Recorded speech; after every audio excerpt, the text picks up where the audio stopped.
أعوذ بالله من الشيطان الرجيم بسم اللہ الرحمن الرحیم۔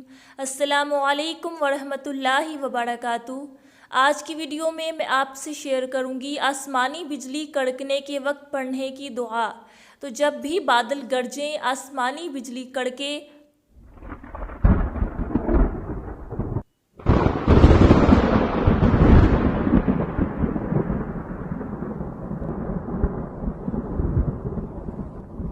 تو یہ دعا پڑھ لیا کریں۔ بسم اللہ الرحمن الرحیم۔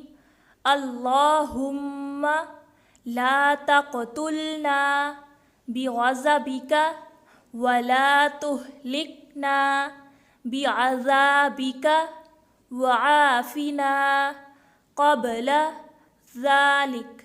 ترجمہ: اے اللہ، ہمیں اپنے غضب سے ختم نہ کر اور اپنے عذاب سے ہمیں ہلاک نہ کر، اور ہمیں اس عذاب سے پہلے عافیت عطا فرما۔ اللہ پاک سے دعا ہے کہ اللہ پاک ہمیں ہر قسم کے عذاب، ہر قسم کی وبا، ہر قسم کی بیماری، ہر قسم کی مشکل، ہر قسم کی پریشانی، ہر قسم کی مصیبت سے نجات عطا فرمائے۔ آمین ثم آمین۔ اللہ حافظ، and فی امان اللہ۔